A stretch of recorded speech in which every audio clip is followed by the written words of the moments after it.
जिसके अंदर सतो गुण हो। परोपकाराय पुण्याय पापाय परपीडनम, परोपकार जिसके अंदर भरा हुआ हो वह संत कहलाता है। और संतों की शरण में, संतों के चरण में बैठ करके एक और बात है, हम गृहस्थियों के लिए, हम रोग से ग्रस्त होने के कारण से हमारे पाप इतने जल्दी कटते नहीं हैं, क्योंकि हमें बचपन से ही परिवार का संग रंग लगा हुआ होता है। परिवार का संग और रंग और माया मोह में मन फंसा हुआ होता है, तो जल्दी, इतना जल्दी छूटने वाला नहीं होता है। इसलिए संतों की संगति करेंगे, संत के लिए दरवाजा खुलेगा। और अगर हमने उनका पल्ला पकड़ रखा होगा तो हमारा भी उसमें गृह प्रवेश हो जाएगा। नहीं तो अकेले जाओगे तो नहीं होगा।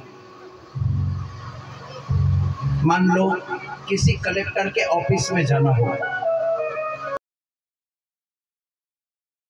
और कोई संत के साथ में हो या कोई बड़ा राजनेता के साथ में हो, तो बड़े राजनेता के साथ में होने के कारण से कलेक्टर के जैसे में नहीं जा सकता।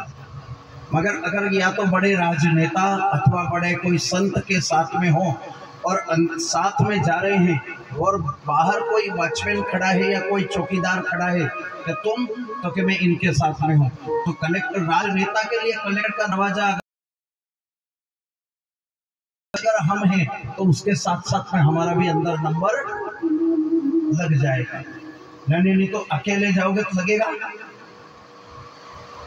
संत के यदि साथ में हो, बड़े नेता के साथ में हो, प्रवेश कर जाओगे। यहाँ अगर जो स्टेज पे आना हो, डायरेक्ट कोई आ जाए तो कि भैया अभी कथा भी डिस्टर्ब, और अगर कोई संत आते हो नहीं तो उनके साथ में हो तो तुम्हारा भी नंबर लग गया। मैं अगर अकेले आओ तो कि कथा के बाद में मिलेंगे, बाद में 2 मिनट, और संत के साथ में हो तो चलती कथा में दो, है ना। तो इसी प्रकार से संतों की संगति है तो परमात्मा की प्राप्ति सहज और सरल। राजा रामचंद्र भगवान की संत की संगति और गुरु की दीक्षा, गुरु नाम, गुरु मंत्र, गुरु दीक्षा।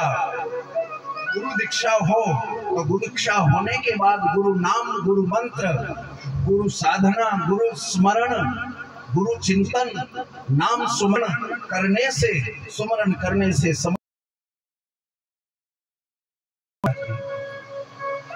इस प्रकार बीज का वर्णन, बीज मंत्र का वर्णन, शिवगाय बीज मंत्र है ओम नमः शिवाय। तब से सरल मंत्र शिव का के अंदर अलग अलग मंत्र भी बताए हैं, अलग अलग काम के अलग अलग मंत्र, नौक के लिए अलग मंत्र है, जाप के लिए अलग मंत्र है, मोक्ष के लिए अलग मंत्र है, रोग मुक्ति के लिए अलग मंत्र है। विद्येश्वर संहिता में बहुत विस्तार कथा का श्रवण करने के लिए एक नियम ये है, बनते कोशिश नीचे सोने का वर्णन है, पलंग पे नहीं सोना चाहिए।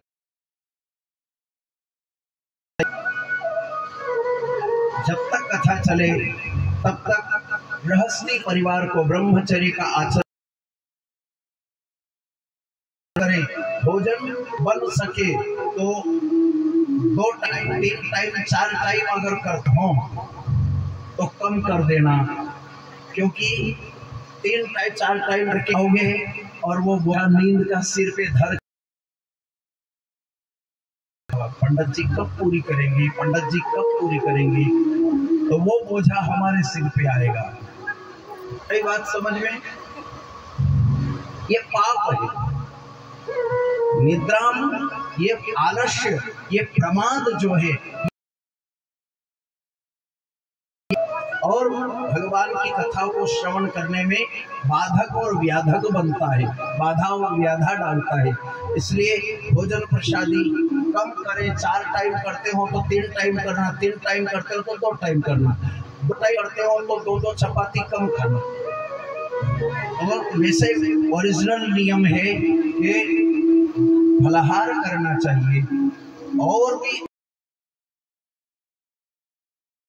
और सत्य कूट नैव कूट भाषिणः, यानी झूठ नहीं बोलना चाहिए। हमारे शब्दों के द्वारा, हमारे द्वारा, हमारी वाणी के द्वारा किसी की आत्मा को ठेस नहीं पहुंचना चाहिए। जब तक कथा चले तब तक हम कथा श्रवण करें। 9 दिन 10 दिन हमारे शब्द ऐसे मीठे हो, स्पष्ट हो, सत्य हो, मगर मीठा हो।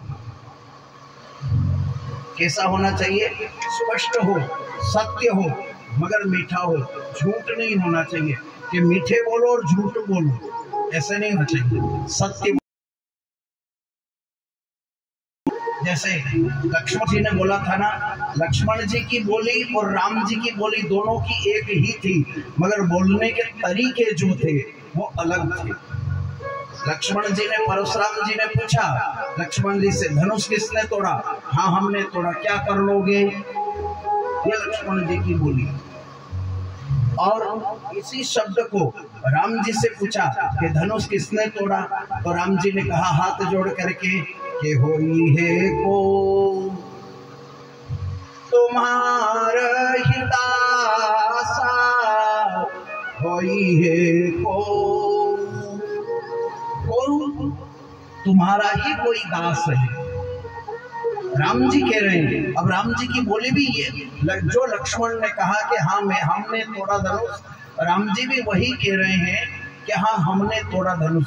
पर बोलने का तरीका जो है, राम ने कहा होई है वो तुम्हारा ही दासा, तुम्हारा ही कोई दास है जो धनुष तोड़ सकता है, यानी हमने ही तोड़ा है। राम जी यही कह रहे हैं। और लक्ष्मण जी का हाँ हमने तोड़ा, क्या कर लोगे? कहने का तात्पर्य यह है, शब्द बोलो, सत्य बोलो, मगर मीठा बोलो। बोली ही तो है, जो भी कुछ है संसार में सब बोली है। इसी के अंदर जहर है और इसी के अंदर अमृत है। यही राहु केतु शनि है और यही गुरु शुक्र बृहस्पति है। मार भी यही दिलवाती है और फूल माला भी यही पहनवाती है। इसी जीवान से कुछ कड़वा बोलोगे, गलत बोलोगे तो मार भी दिला देगी, और कुछ अच्छा बोल जाओगे तो माला भी पहनवा देगी। बोलना सीखना है। जीवन में अगर हमने बोलना सीख लिया, बहुत कुछ सीख लिया, तो परमात्मा की शरणागति, भगवत भजन करने का इसके अंदर कथा में नियम आया है। नैव कूट भाषिणः, झूठ नहीं बोलना चाहिए। जब तक कथा चले तब तक सत्य बोले। सत्यव्रतम सत्य परम त्रिसत्यम,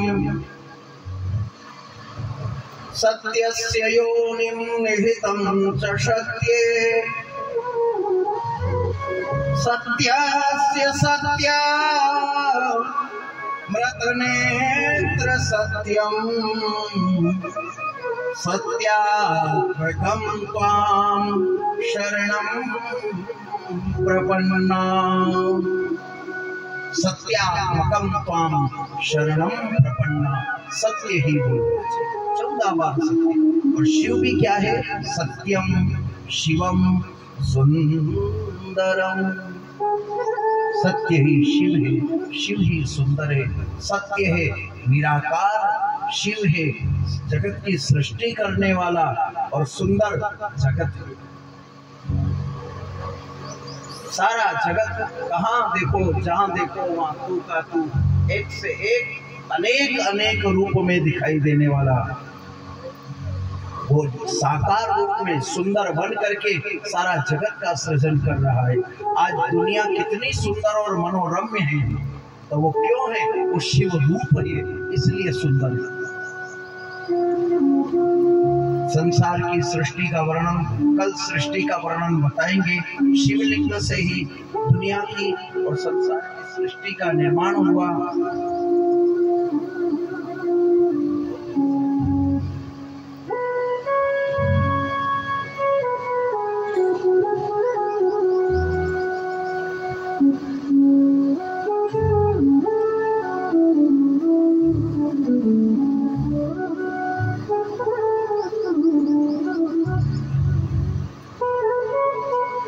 बोलो राजा रामचंद्र भगवान की,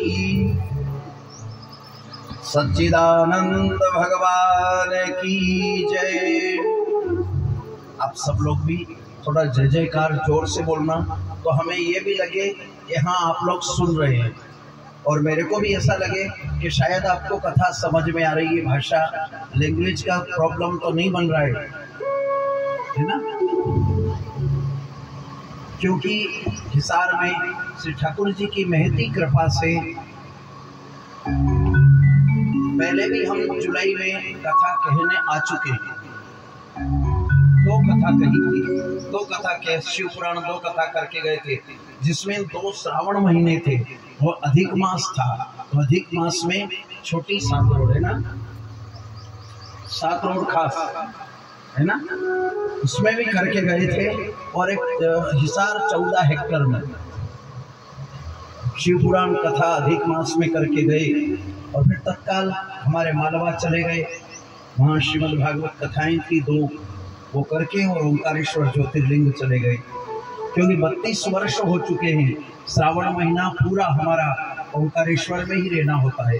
तो फिर 17 अगस्त से ओंकारेश्वर निकल गए।